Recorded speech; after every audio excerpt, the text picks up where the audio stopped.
Hello everyone.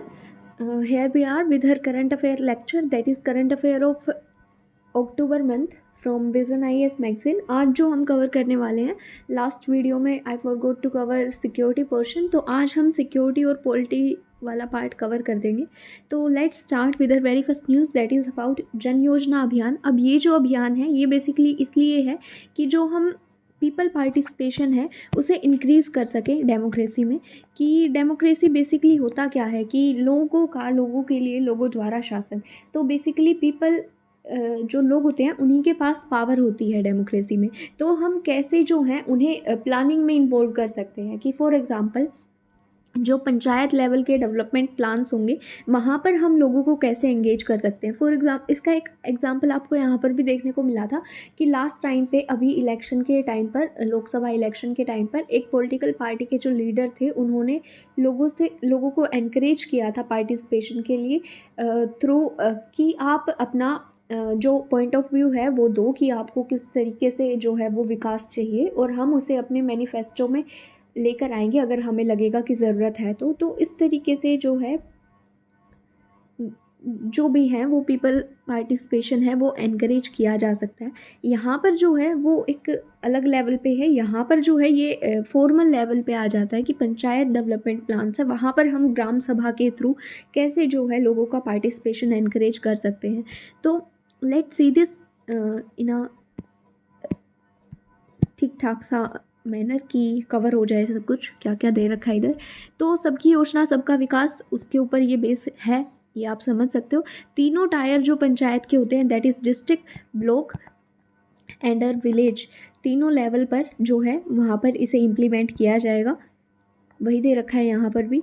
Then coming to ग्राम सभा wise calendar, अभी होगा क्या कि हर एक ग्राम सभा के अकॉर्डिंग एक कैलेंडर तैयार किया जाएगा और वहाँ पर उन्होंने कितना डेवलपमेंट अचीव किया उसके बेस पर एक पंचायत डेवलपमेंट इंडेक्स बनाया जाएगा जो कि उन्हें एनकरेज करेगा पार्टिसिपेशन के लिए। तो ये आप याद रखोगे। बेसिकली ये हमारे जो सस्टेनेबल डेवलपमेंट गोल्स थे उनके भी इम्प्लीमेंटेशन है, ये भी आप समझ सकते हो। Whole of government and whole of society approach है कि जो गवर्नमेंट है और सोसाइटी है दोनों यहाँ पर आकर पार्टिसिपेट करें, इंक्लूसिव पार्टिसिपेशन हमें देखने को मिलेगा। कोलैबोरेशन विद उन्नत भारत अभियान। उन्नत भारत अभियान क्या है कि जो हमारे हायर एजुकेशन में जो बच्चे हैं, फॉर एग्जांपल कि जो हमारे स्टूडेंट्स हैं जो अभी अपनी हायर स्टडीज़ में हैं उन्हें इन्वॉल्व किया जाएगा प्लानिंग में। वही आप इसे इस तरीके से भी समझ सकते हो कि ये हमें हेल्प करेगा कि हम यूथ का भी जो पार्टिसिपेशन है उसे इंक्रीज़ कर रहे हैं। So this is what we need to know here. इसके अलावा ये जो हमारा GPDP है इसे पब्लिश किया जाएगा ई ग्राम स्वराज पोर्टल पर। तो यह आप याद रखोगे कि जो ये डेवलपमेंट प्लान होगा सबका, सभी ग्राम पंचायत का, वो कहाँ आएगा, स्वराज पोर्टल पे आएगा। अब इसे आप मेंशन कर सकते हो फॉर एग्जांपल कि अगर कहीं पर आता है कि जो गवर्नमेंट है उसने डिजिटलाइजेशन के लिए जो हमारा क्या क्या गुड गवर्नेंस, ई गवर्नेंस के लिए, basically e governance is the correct word hair, तो उसके लिए क्या क्या स्टेप्स लिए हैं, तो ये this is one of the steps here for e governance, वहाँ पर आप मेंशन कर सकते हो। देन कमिंग टू आर्टिकल 40, अब जो हमारे पंचायत से रिलेटेड आर्टिकल्स हैं वो यहाँ पर एक बार आप देख लोगे। हमें पता है 73rd और 74th कॉन्स्टिट्यूशनल अमेंडमेंट है जो कि पंचायत के साथ, लोकल सेल्फ गवर्नमेंट के साथ, नगर निगम के साथ डील करता है। आर्टिकल 40 है DPSP में जहाँ पर विलेज पंचायत की बात करी गई है। 243G है जहाँ पर इकोनॉमिक डेवलपमेंट प्लान्स की बात की गई है। तो ये सारी चीज़ें आप याद रखोगे। 11th शेड्यूल में हमारे 29 सब्जेक्ट्स आते हैं जो कि ग्राम पंचायत के साथ डील करते हैं कि उनकी जो पावर्स है वो किस किस एरिया में है, वो सब आप पॉलिटी के अपने स्टैटिक पोर्शन में कवर करते हो। देन पीपल पार्टिसिपेशन है, सभी जो स्टेक होल्डर्स हैं उनका डायरेक्ट इन्वॉल्वमेंट होगा, ग्राम सभा के थ्रू होगा। फॉर एग्जांपल यहाँ पर कि हम जो मनरेगा हैं वहाँ पर सोशल ऑडिट लेकर आए हैं तो वहाँ पर डायरेक्ट पार्टिसिपेशन हो जाता है कि जो ग्राम सभा के लोग होंगे वही जो हैं वो गवर्नमेंट ने कितना पैसा खर्च किया है, कैसे कैसे खर्च किया है, उसे ऑडिट करते हैं। तो ये एक इनिशिएटिव इसका एग्जाम्पल होता है। अब इससे फ़ायदे क्या क्या होंगे कि एक तो एफिशिएंसी बढ़ जाएगी क्योंकि वो अकाउंटेबिलिटी बढ़ा रहा है कहीं ना कहीं, तो एफिशिएंसी बढ़ेगी। जैसे मनरेगा का एग्जांपल हम ऑलरेडी दे चुके हैं इधर। इसके अलावा इंक्लूसिव डिसीजन मेकिंग होगी कि जो हम डेमोक्रेसी की बात करते हैं वहाँ पर जो डिसीजन है वो कंसेंसस बेस होना चाहिए। अब कंसेंसस कैसे आएगा कि जब इंक्लूसिव हो डिसीजन मेकिंग। अब यहाँ पर पार्टिसिपेशन के कुछ टाइप्स दे रखे हैं, इन्हें एक बार आप गो थ्रू करो या ना करो वो देख लेना, यहीं पे समझ आ जाएगा कि पार्टिसिपेशन एज ए राइट का क्या मतलब है। कि जब कोई इंसान, जब किसी डेमोक्रेसी में लोग पार्टिसिपेट कर रहे हैं एज ए राइट, कि वो उनका जो पार्टिसिपेशन है वो उन्हें राइट, उनका अधिकार है। फॉर एग्जांपल कि हमें राइट टू वोट मिला हुआ है, कि हमें वोट करने का अधिकार है, तो वो पार्टिसिपेशन एज ए राइट हो जाएगा। एज ए प्रोसेस की अगर हम बात करें तो हमने मनरेगा में देखा कि हमने उन्हें प्रोसेस में ही शामिल कर लिया, कि जो वो सोशल ऑडिट का प्रोसेस है वहाँ पर हम लोगों को लेकर आ गए। Then as an end, for example कि जो एमएसएमईज बनाए जाते हैं, कि जो लोग हैं उनका पार्टिसिपेशन तो हमने इंक्रीज़ किया, लेकिन वो अपने आप में ही एक एंड है कि वो उन्हें ही एम्पावर कर रहा है। जैसे सेल्फ हेल्प ग्रुप्स हो गए हमारे, अफर्मेटिव एक्शन है, रिजर्वेशन क्या करता है बेसिकली, वो वही करता है। तो ये एक चीज़ है, इसे आप याद रखोगे। इसके अलावा यहाँ पर ये एग्जाम्पल ही दे रखा है इंक्लूसिव डिसीजन मेकिंग का, कि जो माई गवर्नमेंट साथी 2.0 है, ये सिटीजन्स को गवर्नेंस में इन्वॉल्व करता है। तो ये सब एग्जांपल्स हैं जो आप याद कर सकते हो। सेल्फ रिलायंस हमें प्रोवाइड करेगा कि जो हमारे लोग हैं वो डिसीजन मेकिंग में पार्टिसिपेट कर रहे हैं तो वो कहीं ना कहीं आत्मनिर्भर भी बनेंगे। तो ये एक जो साइकोलॉजिकल बैरियर होगा कि लोगों का, कि वो गवर्नमेंट के ऊपर डिपेंड है, कि वो खुद से कुछ नहीं कर सकते, वो चीज़ें ख़त्म हो जाएंगी। कवरेज वाइडन होगा कि लोग जो मार्जिनलाइज्ड पीपल हैं उनका भी इन्वॉल्वमेंट बढ़ेगा। जैसे जो हमारा स्वच्छ भारत अभियान था, वहाँ पर लोगों, गवर्नमेंट ने क्या किया कि लोगों को वॉलंटियर्स के रूप में आगे लेकर आई, तो उससे उन्हें कवरेज इंक्रीज़ करने में हेल्प मिली। क्योंकि होता क्या है ऐसे जब मुद्दों पर हम बात करते हैं, कि अगर मान लिया कोई बाहर से आकर कोई इंसान किसी गांव वालों को बता रहा है, तो हाँ उसकी क्रेडिबिलिटी हो सकती है, लेकिन चांसेस ये होते हैं कि जब आपके खुद के जो लोग हैं वही आपको उस चीज़ के फ़ायदे बताएं, तो लोग उससे ज़्यादा रिलेट कर पाते हैं और ज़्यादा चांसेस होते हैं उस चीज़ की इम्प्लीमेंटेशन के। सस्टेनेबिलिटी का क्या एग्जांपल दे रखा है, कि जैसे जॉइंट फॉरेस्ट मैनेजमेंट हो गया, या फिर हम बात करते हैं कि जो हमारे ट्राइबल पीपल हैं उनकी जो ट्रेडिशनल नॉलेज है उसे हम कैसे यूज़ कर सकते हैं फॉरेस्ट को कंजर्व करने के लिए, तो वो सारी चीज़ें यहाँ पर आ जाती हैं। इम्प्रूव्ड प्रोजेक्ट डिज़ाइन, क्योंकि कम्युनिटी जो होती है उसे अच्छे से पता होता है कि हमारे जगह के लिए कौन सी चीज़ कैसे वर्क करेगी। फॉर एग्जांपल कि उन्हें पता है कि किस चीज़ को, किस प्रॉब्लम को किस तरीके से डील करना है, उन्हें ज़्यादा पता होगा अपने एरिया के बारे में, तो वो प्रोजेक्ट का जो डिज़ाइन है वो इम्प्रूव हो जाएगा। चैलेंजेस इन पीपल्स पार्टिसिपेशन क्या क्या हो सकते हैं, कि एक तो इंसेंटिव नहीं होंगे लोगों के लिए, इसलिए लोग पार्टिसिपेट नहीं करते। कि लोगों का जो एटीट्यूड चला आ रहा है कि नहीं हमने कुछ नहीं करना, जो करना होगा और बाकी के लोग कर लेंगे, वो जो एटीट्यूड है उसे कैसे ब्रेक करोगे। नॉन ओब्लिगेटरी है, कि कोई कंपलसरी नहीं है, वॉलंटरी है कि आप पार्टिसिपेट करो ना करो, तो इनिशिएटिव नहीं आता लोगों की तरफ से। लोकल गवर्नमेंट है, उनके पास फंड्स नहीं है, क्योंकि वो जो टैक्स कलेक्शन करना होता है, जो उनकी पावर्स हैं अपने एरिया से टैक्स कलेक्ट करने की, वो एक्चुअल में कलेक्ट ही नहीं करते, क्योंकि उन्हें लगता है कि जो अपने लोग हैं उनसे वो कैसे कुछ ले सकते हैं। देन ब्यूरोक्रेटिक प्रोसीजर है, वहाँ पर कॉम्प्लेक्सिटी आती है, कि वो डिले होता है, कि फॉर एग्ज़ाम्पल जो रेड टेपिज़म चलता है सिस्टम में, तो वो सारी जो हैं यहाँ पर चैलेंजेस बनकर आते हैं। So let's start with the very next news, that is about free legal aid. अब आपको समझ आ रहा होगा कि कैसे किसी चीज़ को कवर करना है, उसकी सिग्निफिकेंस क्या होती है। कोई भी अगर हमारे पास अभियान आया है तो उसकी सिग्निफिकेंस क्या है, उसके जो फीचर्स हैं वो क्या हैं, और उनका उसमें हम एग्जांपल्स कैसे डाल सकते हैं, तो ये सारी चीज़ें आप देखते हो। Coming to free legal aid, अब यहाँ पर एक PYQ आ चुका है ऑलरेडी, कि जो फ्री लीगल एड है वो किस किस को प्रोवाइड की जाती है, ये सब हम आगे कवर करेंगे। एक बार देखते हैं कि सुप्रीम कोर्ट ने अभी क्या डायरेक्शंस दी हैं। तो सुप्रीम कोर्ट ने डायरेक्शंस दी हैं कि जो लीगल सर्विसेज अथॉरिटीज़ हैं उन्हें हम स्ट्रेंथन करें। बेसिकली क्या करें, कि जो हमारे, जैसे जो हमारे अभी क्रिमिनल्स हैं जो प्रिजन्स में होते हैं, तो उनके लिए हम कैसे जो हमारी लीगल सर्विसेज हैं उनके लिए इजीली अवेलेबल करा सकते हैं। तो उसके लिए कुछ हैं ही स्टेप्स, कि एक तो पीरियोडिक रिपोर्टिंग होनी चाहिए। Wait a minute. कि जो भी रिपोर्ट्स होंगी DLSA, that is district level पे जो लीगल सर्विस अथॉरिटी है, देन स्टेट लेवल पे, और जो स्टेट लेवल पे हैं वो जो हमारी नेशनल लेवल है उनको रिपोर्ट करती हैं। तो इनकी जो रिपोर्ट्स हैं सारी, वो सारी डिजिटलाइज्ड की जाएँ ताकि अकाउंटेबिलिटी आ सके, इफ़ेक्टिव कम्युनिकेशन हो, कि जो हाई कोर्ट्स हैं वो अपनी साइट्स पर, वेबसाइट्स पर मेंशन कर सकते हैं कि ऐसे ऐसे फैसिलिटीज़ प्रोवाइड की जाती हैं। तो उससे जो हमारे लोग हैं उनके बीच में भी अवेयरनेस आएगी। लोकल लैंग्वेज में हम प्रोवाइड कर सकते हैं। लीगल एड डिफेंस काउंसिल होनी चाहिए कि उनका जो पीरियोडिक इंस्पेक्शन है वो किया जा सके, ऑडिट है वो किया जा सके। डाटा लेड इम्प्रूवमेंट्स होनी चाहिए कि एक्चुअल डाटा हमारे पास आना चाहिए कि जो LSA हैं वो किस तरीके से एक्ट कर रही हैं, कितना उन्होंने परफॉर्म किया है, कितने प्रिजनर्स हैं हमारे पास अभी। तो ये सारी जो चीज़ें हैं ये हैं, यहाँ पर एक बार गो थ्रू करोगे। Coming to important judgments regarding legal aid, तो इम्पोर्टेंट जजमेंट्स हमारे पास कौन कौन सी थी? तो एक तो थी कि जो प्रिजनर्स हैं उन्हें फ्री लीगल एड मिलनी चाहिए अंडर आर्टिकल 21 की राइट टू लाइफ है, तो वहाँ पर उन लोगों को फ्री लीगल एड प्रोवाइड कराई जाए ताकि जो राइट टू इक्वालिटी है उसका ट्रू मैनर में उसे एस्टेब्लिश किया जा सके। ये state of Maharashtra versus MH होस्कट के जो केस में था वहाँ पर हमें देखने को मिला था। देन स्टेट ऑफ बिहार और हुसैनारा में क्या हुआ था कि जो हर जो प्रिजनर है उसका फंडामेंटल राइट है कि उसे स्पीडी ट्रायल मिले अंडर आर्टिकल 21। तो बेसिकली ये प्रिजनर्स के लिए ही है सारी, कि जो लीगल एड है उसे प्रिजनर्स को प्रोवाइड करें हम। तो ये एक बार आप गो थ्रू करोगे, Sukhdas versus union territory of Arunachal Pradesh, and then Khatri and state of Bihar, ये सारे जो केसेस हैं ये एक बार आप बस गो थ्रू करो, याद रखने की कोशिश करो, एक आध तो याद रह ही जाएगा। क्रेडिबिलिटी बढ़ती है आंसर की जब मेंशन करते हैं इन्हें। देन कमिंग टू कि जो आर्टिकल्स हैं लीगल एड के लिए वो कौन कौन से हैं, और बेसिकली लीगल एड का मतलब क्या क्या है। तो जो लीगल एड है उसका मतलब क्या क्या है हमारे लिए, कि वहाँ पर हम एडवाइस कंसीडर करते हैं, लीगल एडवाइस।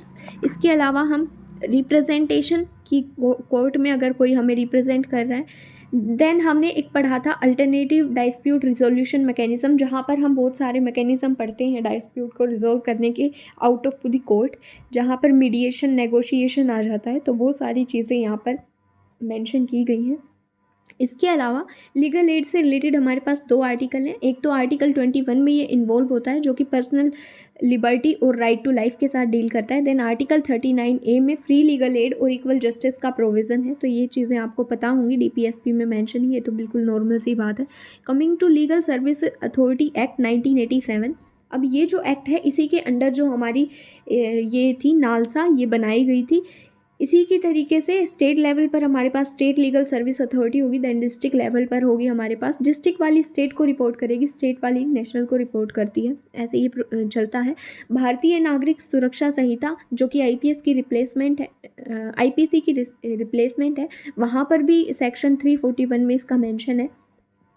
स्टैचुरी बॉडी है क्योंकि एक्ट के अंडर में बनाई गई है, हमें ऑलरेडी पता है कि पॉलिसीज़ बनाती है, प्रिंसिपल बनाती है, गाइडलाइंस बनाती है फ्री लीगल एड से रिलेटेड, मॉनिटर और इम्प्लीमेंट करती है लीगल एड प्रोग्राम्स को, लोक अदालत से ऑर्गेनाइज करती है ताकि जो डोर स्टेप डिलीवरी है जस्टिस की वो की जा सके। तो ये सारी चीज़ें हैं। अब ये सबसे ज़्यादा इंपॉर्टेंट हो जाता है कि जो फ्री लीगल एड है उसके लिए कौन कौन एलिजिबल है। वुमेन को मिलती है, देन SC ST के मेंबर को मिलती है, बच्चों को मिलती है, इंडस्ट्रियल वर्कमैन हो गए, विक्टिम्स हो गए जो नेचुरल डिज़ास्टर्स के, या फिर जो डिसेबल्ड पर्सनस हैं, या जिन्हें जुवेनाइल होम या फिर मेंटल हॉस्पिटल्स में प्रोटेक्शन मिलती है। इनकम आप याद रखोगे अच्छे से कि सुप्रीम कोर्ट के लिए 5 लाख है, एंड देन जो हमारे नॉर्मल कोर्ट हैं, हाई कोर्ट्स के लिए और लोअर डिवीज़न कोर्ट्स के लिए वहाँ पर 1 लाख है। तो ये आप याद रखोगे।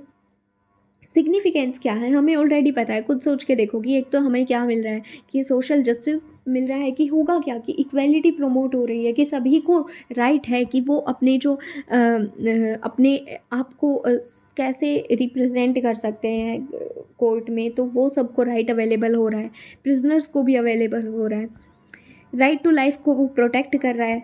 गैप ब्रिज होगा कि जैसे जो हाई जो है, मतलब मिडिल जो लोअर क्लास है और जो हाई क्लास के लोग हैं उन दोनों के बीच में जो गैप आ जाता है वो कवर हो जाएगा। लीगल अवेयरनेस का एक ज़रिया है, रूल ऑफ लॉ को स्ट्रेंथन करेगा। तो ये सारी चीज़ें हैं, इन्हें गो थ्रू करोगे। इश्यूज़ क्या क्या हो सकते हैं कि अवेयरनेस कम है, जो लीगल एड है उसकी क्वालिटी ख़राब है, इसके अलावा फंडिंग कम है, डिलेज़ हो जाते हैं कि जो लीगल एड है वो टाइम पर प्रोवाइड नहीं की जाती। यही एक कारण भी है कि जो प्रिजनर्स हैं उनका नंबर इतना इंक्रीज़ होता जाता है। बहुत सारे कारण हैं, ये उनमें से एक कारण है। बैरियर है कि जो मार्जिनलाइज्ड कम्युनिटीज़ हैं उन्हें एक्सेस नहीं मिल पाता है। तो ये सारी चीज़ें आप एक बार कंसीडर करोगे।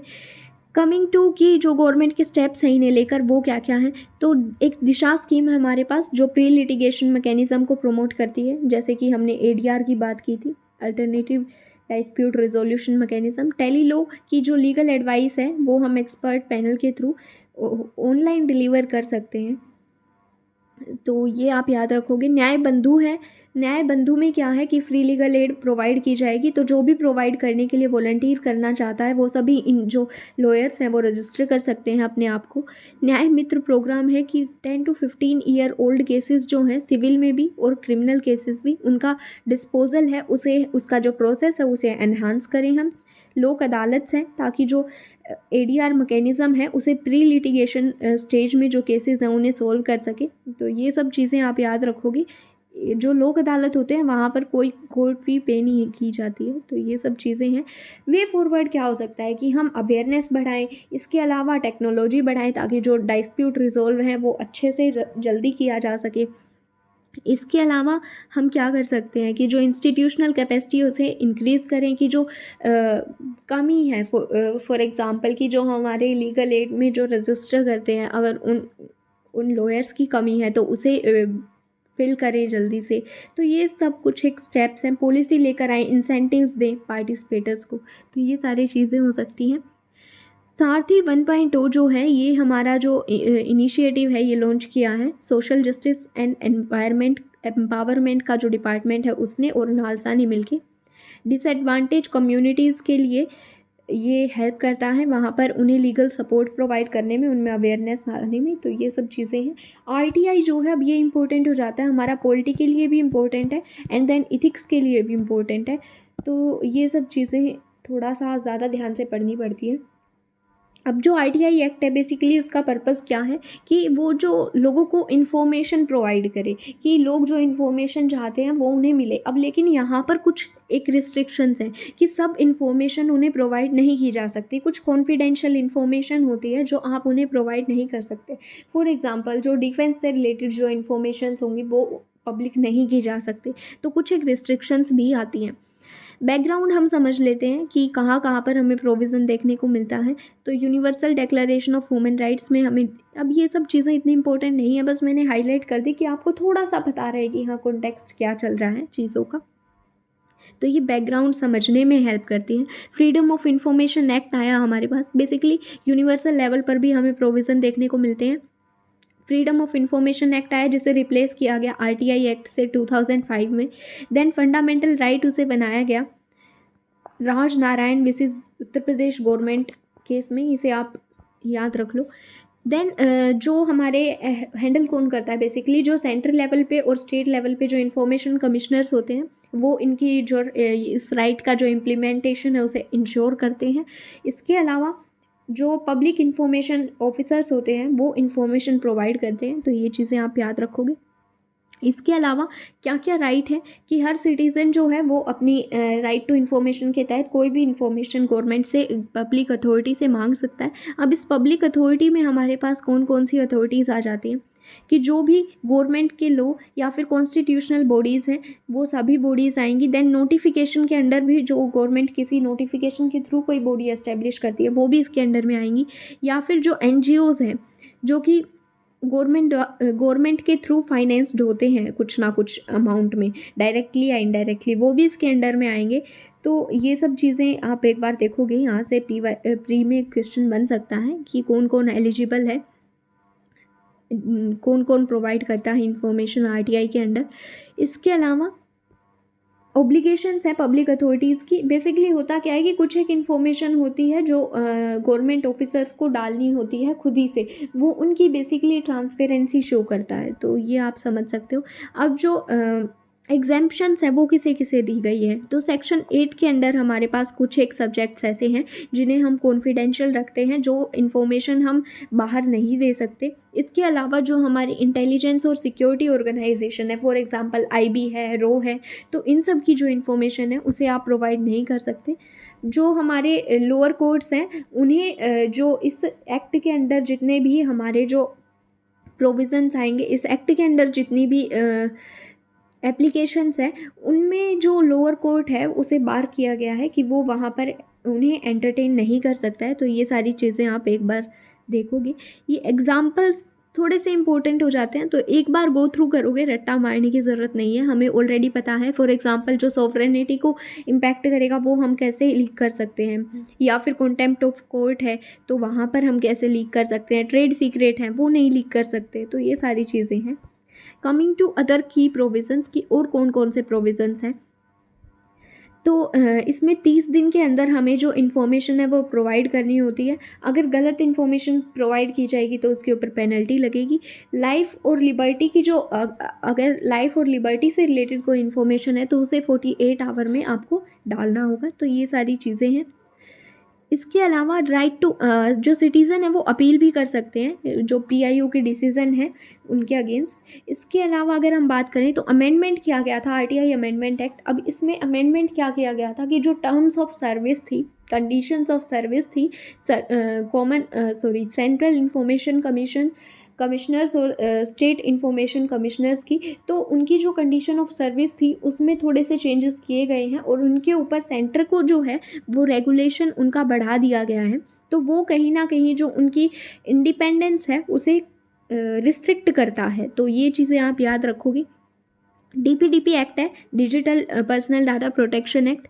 तो इसका जो है इसमें जो है जितनी भी पर्सनल इन्फॉर्मेशन थी उसे आरटीआई के अंडर से निकाल दिया गया है कि वो आरटीआई के अंदर डिस्क्लोज़ नहीं की जा सकती। तो ये सब चीज़ें आप याद रखोगे।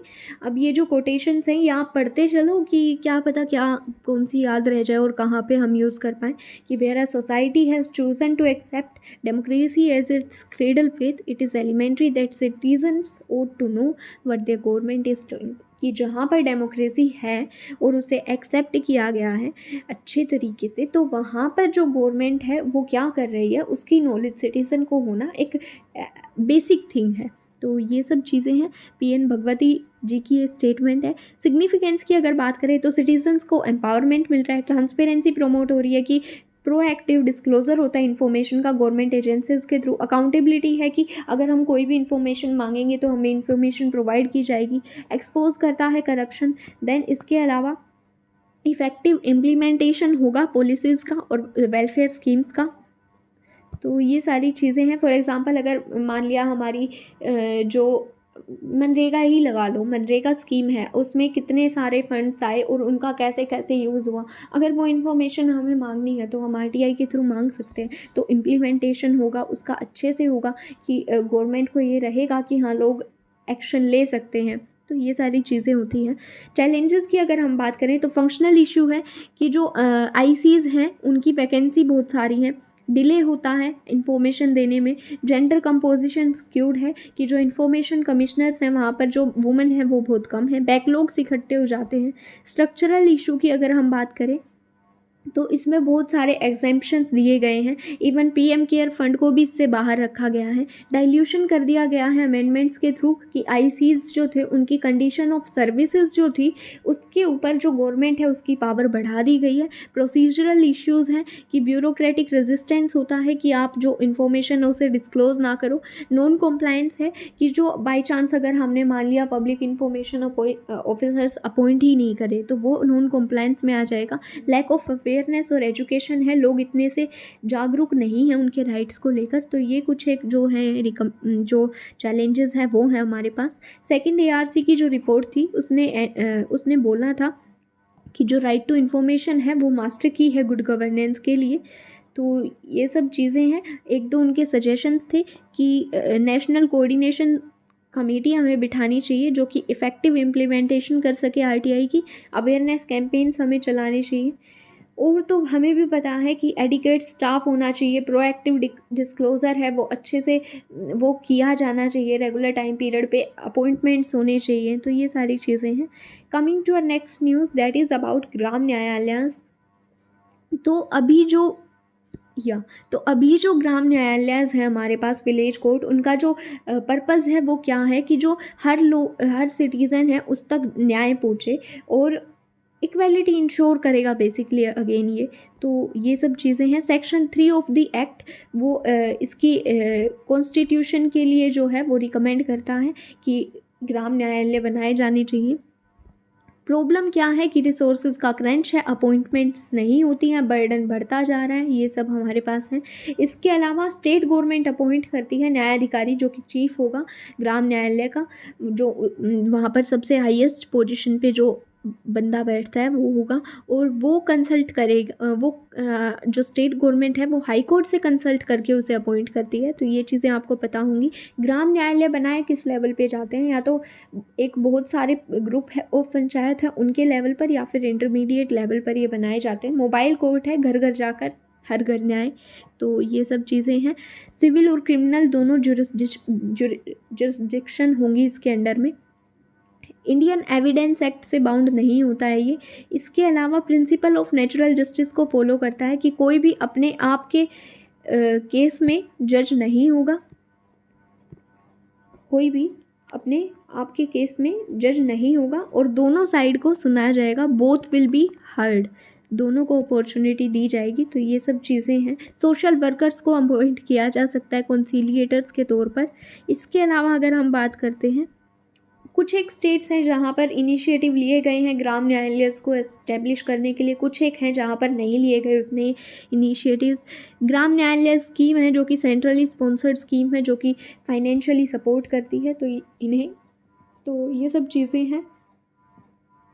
अगेन जो मैं हाईलाइट कर रही हूँ बस वो पढ़ लो, इट विल गिव यू अब very, I think it is sufficient. मैं भी यही कर रही हूँ। It is not possible to learn each and every line, और कर सकते हो तो कर लो, that's good for you, but it is not possible, humanly task नहीं है ये। Coming to uh next news that is about section 6A of citizenship act. तो बेसिकली इसे भी हमने कवर किया था अपने डेली करंट अफेयर लेक्चर में कि जो सेक्शन 6 से है बेसिकली वो है क्या, असम अकॉर्ड जो था वो क्या था कि जो असम की जो गवर्नमेंट थी, जो सेंट्रल गवर्नमेंट थी, उन दोनों गवर्नमेंट के बीच में और जो लीडर्स थे असम के, इन तीनों के बीच में एक अकॉर्ड साइन किया गया था। बेसिकली सिटीजनशिप से ये रिलेटेड है। अब हुआ क्या, जो जनवरी 1 और 1966 और 24 मार्च 1971 इस बीच में जो हमारे जितने भी लोग आए जो ईस्ट पाकिस्तान से, दैट इज़ बांग्लादेश से इंडिया में आए, उनके लिए सिटीज़नशिप राइट यहाँ पर प्रोवाइड किया जा रहा है। एंट्री 17 जो है वो सिटीज़नशिप के साथ डील करती है। इसके अलावा जो लॉ है वो वायलेट नहीं करता है इक्वालिटी को, क्योंकि जो माइग्रेंट सिचुएशन थी वो असम में यूनिक थी, बाकी किसी और पार्ट में कंट्री के वो देखने को नहीं मिली थी। तो ये चीज़ आप समझोगे। माइग्रेंट्स जो हैं उन्होंने किसी तरीके से असमीज़ के राइट को हार्म नहीं किया है, तो इस वजह से। इसके अलावा जो ये डेट है इसका ये 24 मार्च 1971 इसलिए रखी गई थी कि इस तारीख के बाद जो है वो ऑपरेशन सर्चलाइट चला दिया था पाकिस्तान ने ईस्ट पाकिस्तान में। तो ऑपरेशन सर्चलाइट के बाद जो भी आए वो समझे जाते हैं कि वो वॉर की वजह से ट्रांसफ़र हुए लोग थे, ना कि पार्टीशन की वजह से। तो ये सब चीज़ें आप याद रखोगी। सिटीजनशिप अमेंडमेंट एक्ट 2019 है। इसके अंदर जो हमारे हैं कि अगर अफ़गानिस्तान, बांग्लादेश और पाकिस्तान, वहाँ से कोई भी आते हैं, मुस्लिम्स को छोड़कर लगभग सारे धर्म यहाँ पर आपको देखने को मिलेंगे, Hindu, Sikh, Buddhist, Jain, Parsi and Christian, अगर कोई भी अफ़गानिस्तान, बांग्लादेश और पाकिस्तान से आता है तो बिफ़ोर 2014 दिसंबर, तो उससे पहले जो भी आए हैं उन्हें जो है वो सिटीज़नशिप राइट दिया जाएगा। वो माइग्रेंट, इलीगल माइग्रेंट कंसीडर नहीं किए जाएंगे। इसे लेकर बवाल भी हुआ था क्योंकि यहाँ पर मुस्लिम्स नहीं थे। तो this is one of our news. Coming to uh next news that is about universal postal union. अब ये जो है इसका बेसिकली पर्पज़ क्या है न्यूज़ में, कि जो इंडिया है वो सबसे बड़ा नेटवर्क है, पोस्टल नेटवर्क है, ये आपको पता होना चाहिए। इसके अलावा ट्रीटी ऑफ बर्न के थ्रू यूपीओ को एस्टेब्लिश किया गया था। ये हमारा सेकेंड ओल्डेस्ट इंटरनेशनल ऑर्गेनाइजेशन है आईटीयू के बाद। इंडिया इसका मेंबर है, यूएन की स्पेशलाइज्ड एजेंसी है। जो आईटीयू है वो भी हमारी यूएन की स्पेशलाइज्ड एजेंसी है, इंडिया इसका भी मेंबर है। इसका जो हेडक्वार्टर है वो जनेवा में है। बेसिकली न्यू दिल्ली में इन्होंने एक world telecommunication standardize assembly organize की थी। ये हमारे लिए इतनी सी इम्पोर्टेंट है नहीं, लेकिन बस इतना याद रखोगे, इंडिया इसका मेंबर है, यूएन की स्पेशलाइज्ड एजेंसी है, टेक्नोलॉजी टेलीकम्युनिकेशन से रिलेटेड जो भी चीज़ें होंगी उनमें ही डील करती है। तो ये सारी चीज़ें आपको पता होनी चाहिए। Let's send it here only. Security को फिर कभी कवर करेंगे, and let's do with this only. I hope these lectures must be helping you out, guys, and have a great journey. Yeah.